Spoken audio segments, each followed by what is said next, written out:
नमस्कार, मैं इस वक्त हूँ मधुपुर विधानसभा क्षेत्र में, जहाँ पर कि यहाँ के से जो भारतीय जनता पार्टी के जो प्रत्याशी हैं गंगा नारायण सिंह, वो पूरा गांव जा जाकर, प्रखंड जा जाकर सबसे मिल रहे हैं। अपने वो जो विधानसभा क्षेत्र के वासी हैं उनसे अपनी वोट को लेकर वो सभी से मिलते हैं। मैं इस वक्त उन्हीं के सामने हूँ। मैं उससे पूछना चाहता हूँ कि इस बार जो देख सकते हैं कि ये भारी बरसात होने के बाद भी वो घर में नहीं बैठे हैं और अब सभी प्रखंड और गांव में जाकर सभी जनता से मिल रहे हैं। उनकी समस्याएं, उनकी क्या खासियत तो यहाँ पर कमी है, उसको देख रहे हैं। तो मैं सबसे पहले, हमारे सामने गंगा नारायण जी हैं, तो सबसे पहले आप ये बताइए गंगा नारायण जी कि इस बार 2024 का जो चुनाव है वो आप किस रूप में देख रहे हैं? आपके विपक्ष में जो सामने खड़ा है हेमंत सरकार, उसका जो मैया समान योजना है, उसको लेके आप क्या कहना चाहेंगे?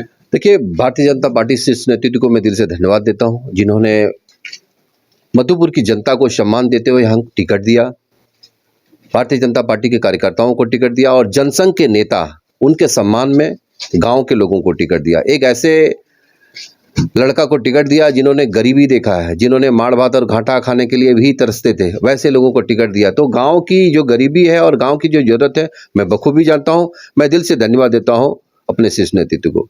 रही बात मैया योजना की, आप बताइए कि सरकार 2019 में बना था और 2019 में सरकार बनी तब इसने बहुत सारे वादे किए थे। इनके मैनिफेस्टो उठा के देखिएगा तो इसने कहा था जो बेरोजगारी भत्ता युवाओं के लिए है, एजुकेशन के हिसाब से 7,000 और 5,000 का कहा था कि जो युवा बेरोजगार हैं उनको 7,000 और 5,000 का फॉर्मूले में बांटा था। उनके बाद इसने कहा था कि हम लोग महिलाओं की सम्मान चूल्हा राशि देंगे 2,000 रुपया। दिया क्या? इन्हें कहा था कि बेटियों की शादी होगी तो हमने सोने के सिक्का देंगे। दिया क्या? आप बताइए कि ये 56 महीना का पैसा ये खुद खा गए। लास्ट में ये 6 महीना या 4 महीने का पैसा दे रहा मैया योजना के नाम पे। भारतीय जनता पार्टी ने गोगो दीदी का योजना लाया और जैसे गोगो दीदी का योजना लाया, ये अपने कैबिनेट में वापस उसको इम्प्लीमेंट कर दिया। इनकी मंशा तो यही शक की जाती है, अगर इनका मंशा सही रहता तो शुरू से ये एक अच्छा इम्प्लीमेंट करता, 19 के बाद तुरंत वो इम्प्लीमेंट कर देते। या तो इसने लास्ट लेट में किया तो ये 56 महीने का पैसे जोड़ करके मैयाओं को देना था। दिया क्या? इनका नियत सही नहीं है। ये दिसंबर तक सिर्फ उसने उनके जो फॉर्म है उस फॉर्म में क्लियर लिखा गया है कि केवाईसी आपको दिसंबर में करना है। आपके सामने एक विपक्ष में आपके सामने एक मंत्री खड़ा रहेगा, उसको आप किस तरह से कीजिएगा? ये जनता उनको जवाब देगी। ये मंत्री नहीं है, ये असूली करने वाला ठेकेदार है। ये सिर्फ करप्शन के चारों हमारे जो ब्लॉक हैं उनको करप्शन का अड्डा बना दिया है। जेएमएम के लोग वहाँ पे जाकर करके अपना करप्शन का काम करते हैं और करप्ट वहाँ पे लोग हैं। तो मुझे नहीं लगता है कि इनसे कोई है, जनता इनको जवाब देगी। और मेरा कहीं लड़ाई, मैं जनता की सेवा करने आया हूँ, जनता का सेवा कर रहा हूँ और जनता के लिए ही मैं आया हूँ। तो कहीं मुझे कोई उनसे मेरा कुछ दिखाई नहीं दे रहा है और ना ही मैं कभी उनसे डरने का काम कर रहा हूँ। कह रहा है क्या भारतीय जनता पार्टी में जो है भीतरघात भी होने की संभावना नजर आ रहा है? क्या कहना चाहेंगे? अपनी पार्टी के लोग जो है कुछ भीतरघात भी कर सकते हैं। आप एक बार यहाँ के आम पब्लिक से पूछ लीजिए, भीतरघात का मतलब क्या था? वो समय चला गया।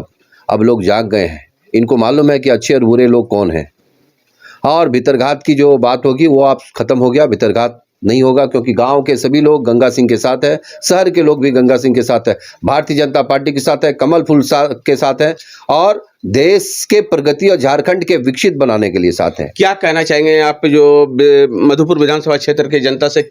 लास्ट सवाल है आपका, क्या अपील करना चाहेंगे आप? मधुपुर विधानसभा के सभी लोगों से मैं अपील करना चाहूँगा कि एक भी वोट महत्वपूर्ण वोट होगा। 5 साल में आपकी ताकत 20 नवंबर को देखा जाएगा और 5 साल के लिए वही ताकत आपका चलेगा। तो मुझे लगता है कि 20 नवंबर को आप अपनी ताकत को और अपनी बहुमत वोट को, बहुमूल्य वोट को आप अपने कमल फूल छाप में गंगा भैया के नाम देना है और भारतीय जनता पार्टी को मधुपुर विधानसभा से ऐतिहासिक वोट हम लोग जिता कर करके भेजना है। देश के यशस्वी प्रधानमंत्री जी को जिस तरह उसने हमें कहा है कि मैं उनका परिवार हूं, हम सब मधुपुर विधानसभा के लोग एक परिवार होने के नाते उन्हें कमल फूल दे करके उसे रांची में, झारखंड में अपना एनडीए गठबंधन का सरकार बनेगी, भारतीय जनता पार्टी की सरकार बनेगी, बहुमत की सरकार बनेगी और झारखंड एक खुशहाल झारखंड होगा, हरा भरा झारखंड होगा। ये हम सभी से आग्रह करना चाहते हैं।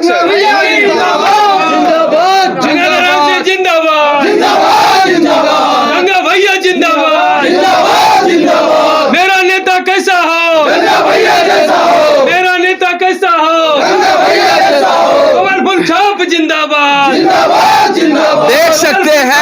यहाँ पर कार्यकर्ताओं में काफी उत्साह है और ये देख सकते हैं कि बरसात के बावजूद जो है इनके कार्यकर्ता लगे हुए हैं इनको जिताने में। और देखा जाएगा कि 20 तारीख को जो क्या है इनका जो है 20 तारीख जो है जनता इसको क्या आशीर्वाद दे रही है। तो मैं देवघर से बबलू शाह अपने सहयोगी